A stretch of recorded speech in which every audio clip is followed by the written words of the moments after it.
Look, guys, it's always pretty special when the All Blacks season's not too far away. So, I mean, yeah, I can't wait, guys. And so I just thought I'd cover the All Blacks schedule this year and a few talking points. So I think firstly, if we look at the first couple of series, July the 5th, the 12th of July, and then the following weekend, the 19th of July in Dunedin, Wellington, and then finally Hamilton against France. Now, I think that'll be quite an interesting series. There's a lot of talk about France only bringing a B team. I mean, time will tell, but look, what I've seen of the French in that Six Nations, they have an awful lot of depth, and even a French B team, very, very dangerous. Particularly the French, you know, they just have that beautiful French mix of brutal physicality up front and really accurate at the breakdown, you know, that Northern Hemisphere style. They're at the breakdown generally than the Southern Hemisphere, and then they just mix that in beautifully with Aegean Drua style, Super Rugby style. You know, they play what's in front of them, they shift it from anywhere, and they score from anywhere. So,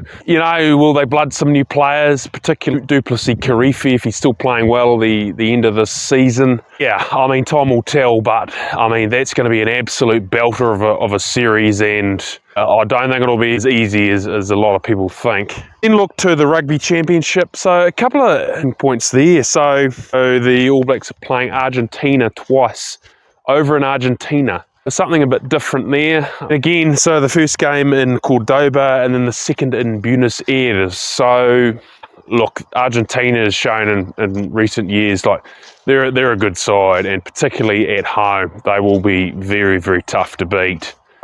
Some absolute belting games there, I'm sure. In obviously the bye week, and then Jeepers, I mean, probably the biggest game of the year. September the 6th, All Blacks versus Springboks at Eden Park.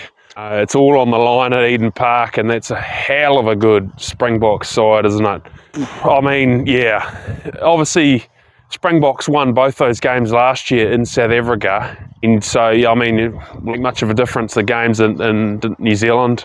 Ground advantage, well, time will tell, but, you know, those games will be brutal and they'll be tough. So, yeah, and obviously game 1, Eden Park, game 2 down in Wellington against the Springboks. So, I mean, they're a phenomenal side, aren't they, Springboks? And particularly what's scary with them is their depth. You know, they have a combination of they're keeping their older players, the likes of Andre Pollard and more experienced players, are keeping them playing for the Springboks, as well as their classy younger players that are coming through. They're in a pretty good position, aren't they, the Springboks? So that'll be a good series there. And then finally two games to finish off with.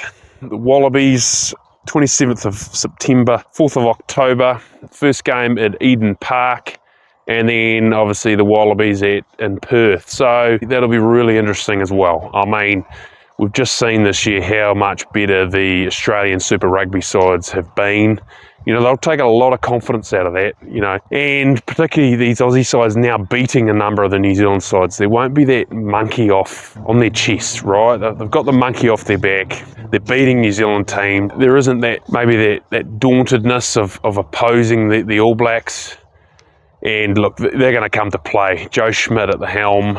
Yeah, it'll be a good series. So All Blacks there, and then as per usual, there's sort of a couple of weeks off before the Northern Tour, and then Japers. I mean, it doesn't get any better than this against Ireland in Chicago. So obviously that's where it all began when Ireland started their legacy and beat the All Blacks for the first time in a very long time. That'll be an absolute belter, and Ireland, you know, they're looking particularly good in that Six Nations. And then the following week against Scotland in Murrayfield. So again, that's a very, very good Scotland side. And they'll be really hungry to get a result at Murrayfield. So that'll be a belter. And then the following week, Japers, England at Twickenham. So they'll be pretty angry about 2024.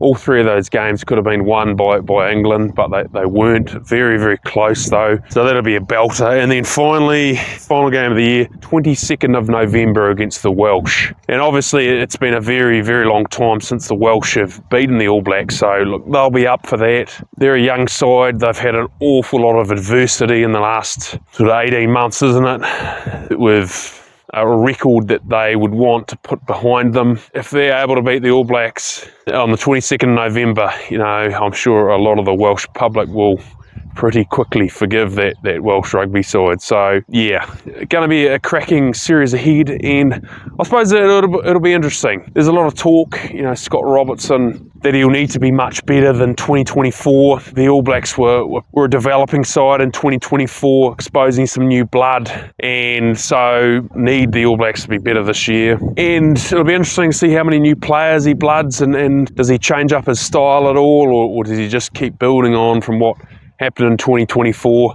Look, I can't wait, guys. The All Blacks season is going to be a belter. Always is. Love watching the All Blacks. Good rugby to watch. Let me know your thoughts on the All Blacks season ahead, guys, down below. How you think they'll go this season, how many games they'll lose or win, the toughest opponents you think the All Blacks will face in 2025, and jeepers, it's exciting, isn't it, guys?